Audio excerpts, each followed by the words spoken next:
Alright, What up? You know, we've got to start with that, haven't we? How else would we start a absolutely. video? No Jonathan this week, just myself and Harry. So we thought we'd Yeah, do a little recap of Harry's rally 2 weekends ago? Ish? yeah, not the weekend just gone, the weekend before. Yeah. So, I competed in the East Riding stages, some of you may or may not know, and it was my first multi-venue rally. What Yeah. does multi-venue mean for us noobs? So, what I was doing before was like single venue stuff, so it's mainly like on airfields, circuits, that sort of thing. Yeah. Whereas this time it was on closed public roads. So usually when I've been doing single venue stuff, I've been driving the same roads every stage. They've just changed the layout. Yeah. Like, kind of sort of Whereas, thing to do it like circuits and yeah, stuff then, yeah. Right. whereas on a multi venue, you actually drive a different road every time. And you have to So drive in between. yeah, Yeah, so yeah. like stage one could be like 15 miles away from stage two, and that could be 15 miles away from stage three and stage four. So Yeah, yeah. yeah, that's basically what a multi-venue is, and it's a lot trickier because A, you don't know where you're going, and B, rather than having maps, you've got these thing called pace notes, How did you which we'll find? get into soon. Well, we won't start with that then. We'll No. start with leading up to it then. How did you feel? What car issues? All that good stuff. So leading up to it, I was actually very tired. I'd been in the garage probably about a month straight trying to get the car ready. We'd changed the engine, we changed all the bits like you change when you change the engines, like the coil pack and like the water pump. Just like a basic service. We changed the shaft. We were going to change the clutch, but we had a look at the clutch and it was completely fine, so we got away with that. We had to fit an extinguisher kit like the day before we were going to the rally. Jesus. The whole new extinguisher kit, like because we didn't know the regs changed, but luckily Rob Brook at Clubman that's what managed to sort us out. And we also had to redo the whole autolec as well because that had been a right bodge and wasn't working properly. Just what you So want. leading up to the event, I was very, very tired, but I didn't really feel the tiredness because I was just so like looking forward to the event. It put a lot of weight on everyone's shoulders, I think, personally. To try to get it finished in time. And I didn't feel stressed. It was more just are we gonna be there sort of feeling. But we got there and got the job done.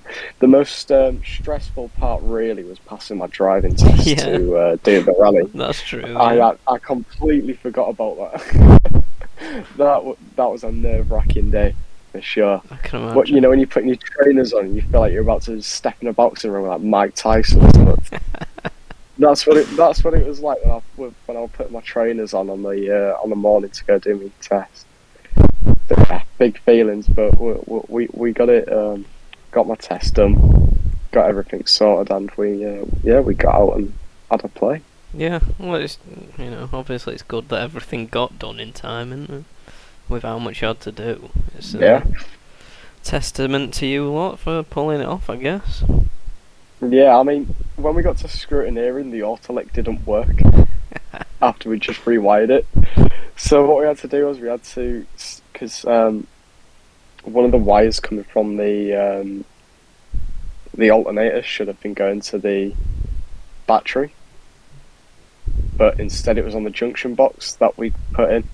I can't really explain. I know I changed the wire, but I still can't explain. Yeah. So we moved the wire from the junction box onto the battery, got it to work, and then we went straight out and got through scrutineering. Just good. Yeah. So, Jonathan said recce before. I'm guessing that means, do you drive stage before or anything? So, yeah, I mean, I'll start with like buying the pace notes and stuff like that. So there's a company called Patterson's Pace Notes, and they go out and they do like their own recce of the stages, write their own pace notes, whatever. Ah, right, okay. That's pretty And interesting. I think majority of competitors bought the pace notes off Patterson's. We also bought the video, so we had Patterson's notes. Yeah. We had the video of them driving around, so we could like caution things. And the main things that I would change was like if there's a chevron like just after the corner, I'll say like square right at chevron or something. Yeah. Just to sort of just so it was there in your mind. Yeah. And then on the Saturday before the rally, we went and did a recce. Yeah. So a bit like what Patterson's have done. We used Patterson's notes, and all John, my navigator, was doing was reading the notes to me. Yeah. And then I'd be saying, yeah, that works, that doesn't work. There was only a couple of places really we had to change. Yeah, I guess that's all personal preference as well, though, isn't it? Really. Yeah. But the main advice I was told is, Patterson's been doing it 20 years. He's spent hours on them stages, trying to get the notes right.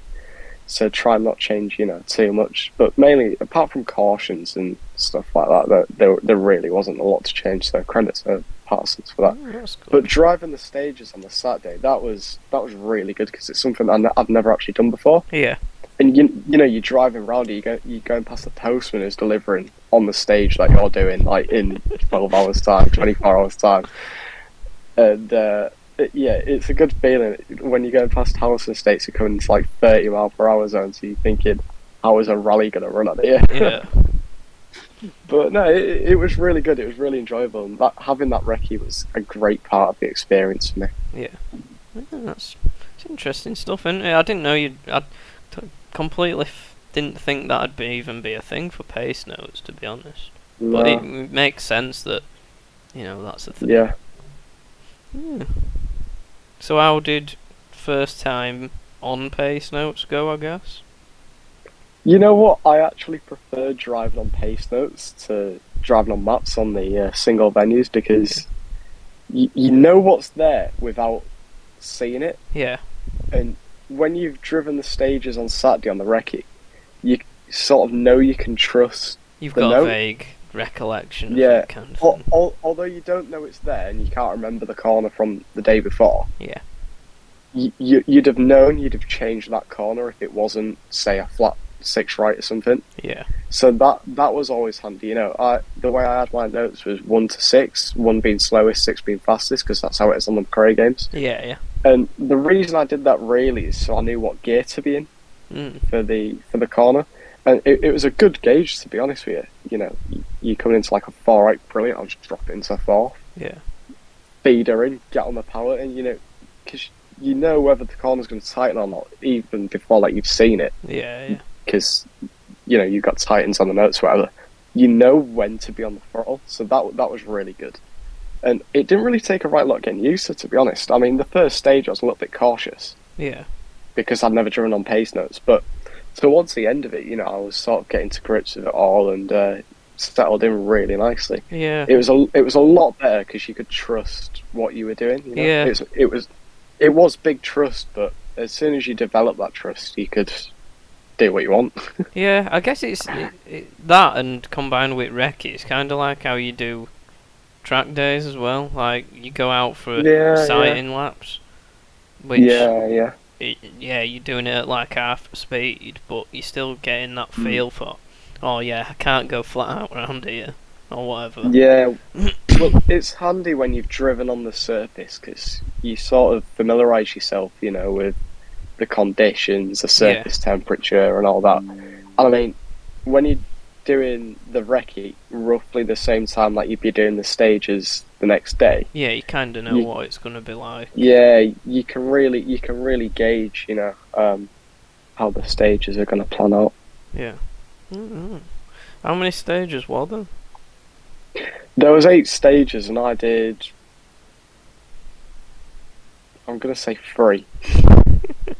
I started 4th, finished 2, but because I did 2 half stages, I'm counting that as 3. Yeah, I'll count that. I'll allow that. It was still well worth the money. So I guess that moves on to next one then. The crash. What Oh, well, I've had this issue since Melbourne, and we couldn't get it rectified for East Riding. Where when I press on the brake pedal, I have to lift it up straight after. So I was driving the stages with my right foot on the brake, my left foot under the brake to sort of bring the pedal back up. Now I'd got to a point in the rally where I felt comfortable I could push on. So I'd been pushing on for, I want to say 3 miles, something like that, you know. I was trusting the brakes felt really nice, you know. I'd really got to grips with where I wanted to be on the pace, although it was, you know, stage 2. I was trying to make up a lot for stage 1 because I thought I was a bit cautious. Just too cautious. Yeah. Yeah, so we get to Square Right. Square Right was absolutely beautiful, by the way. Brilliant. Could not have nailed that corner anymore. And then there was a 300-yard straight chicane left entry for Bales. And there was Paul Woodford, the commentator, in his the commentator hut at the side of this chicane. Now, obviously, I didn't know this until 5 minutes after the accident. So I'm coming into the chicane. I braked at where I thought would be a reasonably late braking zone, but not too late. Yeah. Locked up, come off the brakes. I steer into the corner. The next thing I know, I've got to swing it the other way to try and get it through. Back end's out, hit the grass. I think the back end went out because we hit the grass. Yeah. We hit a bale very hard. We sent the bale flying, and we ended up in the ditch. Not fun. No.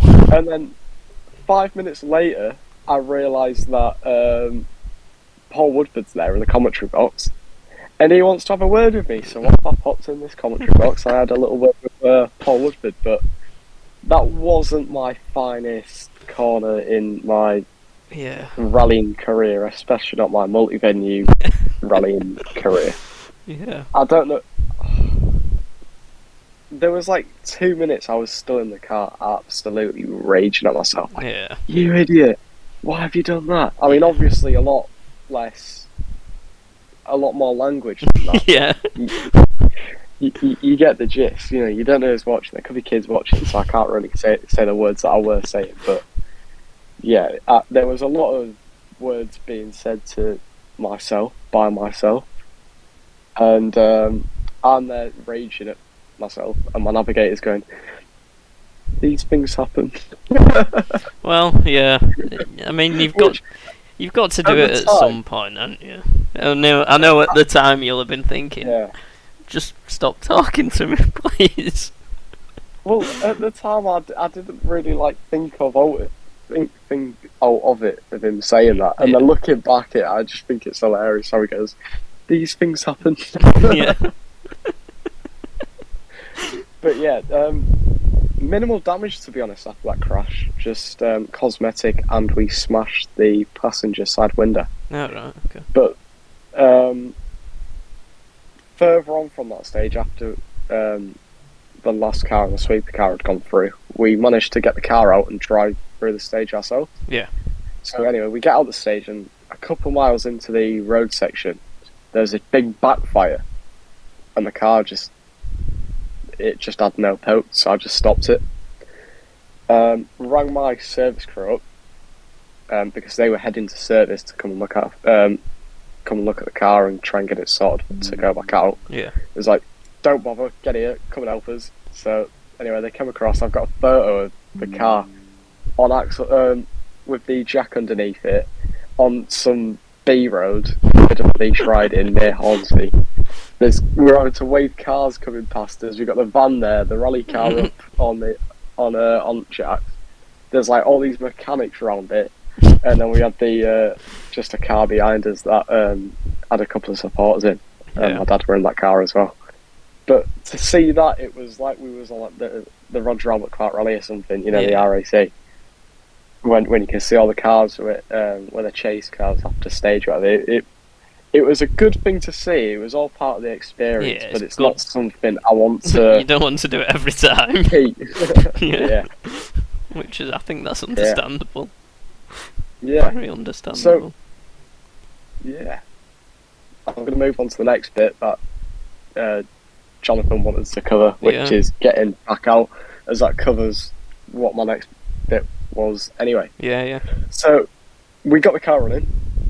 I drove it back to service. We was OTL, but the rally gave us a time to go back out.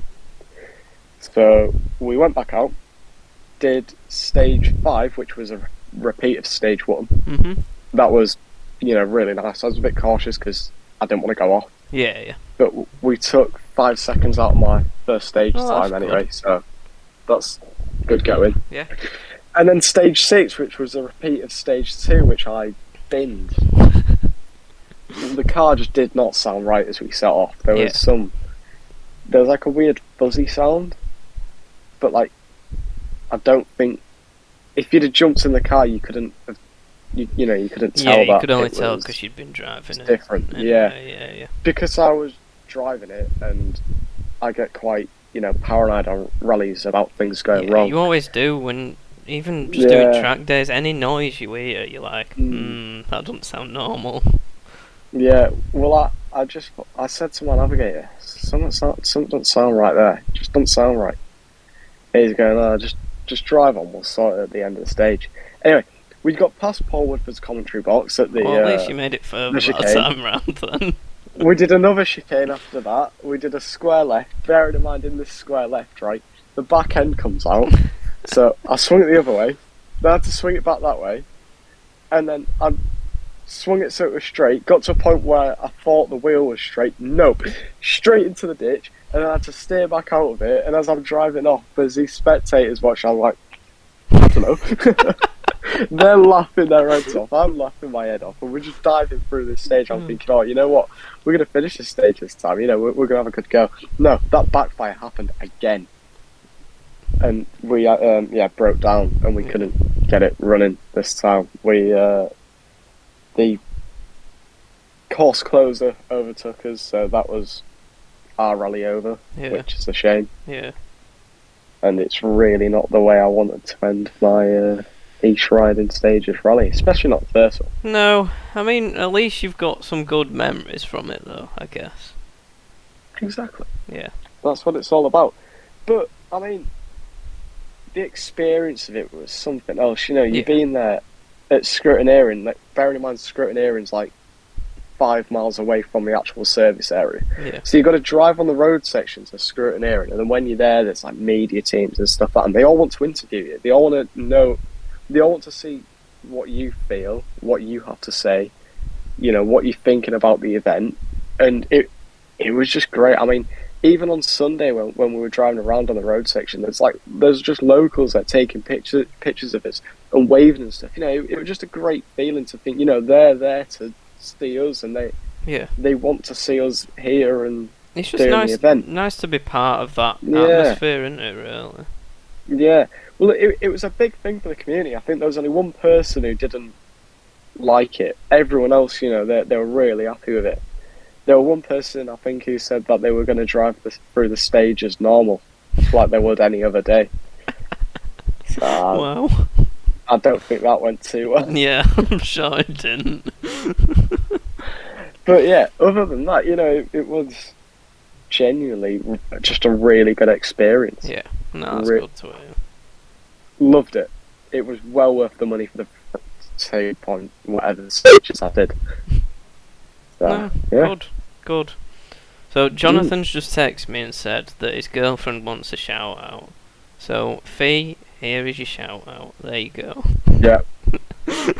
And hi Fee. We know you've not been having much luck recently with the joke that the UK like to call the NHS. But I'm sure you're in good hands, and hopefully you can bring our boyfriend Jonathan back soon to the channel. Yeah. Our boyfriend. Not like that. Oh, brilliant. So I guess moving on to just future then. What's next? So I had to pull my entry for Donington this weekend just because there's a few issues we need to sort with the car. Yeah. Obviously from the crash, the fault that's stopping the car from running, which I think could be a coil pack. Yeah. We'll know on Saturday because we're changing the coil pack. If not, it's going to be a pain to find because I don't know what else it could be. Yeah. So we've got that to do. We need to find some way of sorting this brake because Yeah, that doesn't sound ideal. It's almost. I mean, I've learnt to cope with it, but you shouldn't have to be learn doing to that. cope with things. No, you should be driving with the best equipment That you can. so. Yeah. So hopefully we'll get it sorted. And although I've missed Donington, we will be at Cadwell Park for the what will be my first round of the East Midlands Association of Motor Clubs, sponsored by Club and Motorsport Rally. Does it need to be any longer, that title? I don't know. I'll ask Paul Rees, the guy who runs it all, but do you reckon you can make the name even longer? Add anybody else's name onto it. Yeah. But yeah, so that's the championship I'm doing this year, EMAMC. Hopefully next year I can find the funds to do the Crew 25 Rally Championship, which is more like multi-venue type rallies. So there's closed roads, there's forest, there's a mixture of everything I want to do really. And at the end of the year, fingers crossed, I will be doing Track Road Rally Yorkshire. Ah, good stuff. If funds allow. Yeah, no, good stuff. Yeah, I think that's everything then. I think. Yeah. How long have we crabbed that into? 22 minutes. So 22 minutes. Well, have we to talk for 3 minutes about how much we've been missing Jonathan so we hit our 25-minute goal? Yeah, so if nobody wants to listen to this bit, just turn it off. Yeah. Thanks. Well, I think he's an idiot and this, that and the other. He's a good lad. He does do a lot for the channel. Yeah. And he is very keen to get out competing. So if there's anyone out there that wants to sponsor him, please sponsor me instead. Sponsor a broken man instead of like a young whippersnapper. Then Whippersnapper. Hey, Bell Harry.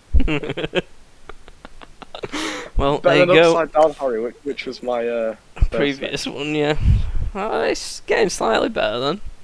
Yeah. It's an improvement. It's like orange cone wall shot or something. We'll be driving around with an orange cone stuck through middle of windscreen or something. Like a unicorn. Yeah. Yeah. Bloody hell. No, brilliant. We'll leave it there then for this week. Yeah. There really isn't a right lot else to talk about with the rally. Yeah. Jonathan had somehow managed to make it last an hour. But yes. But we're more concise, straight to the point. Not only that, we have other commitments. Yeah. True. Yeah. No. Nah. Thanks for watching, We've everybody. got a priority track. If you have watched this far, and then we'll see you next time.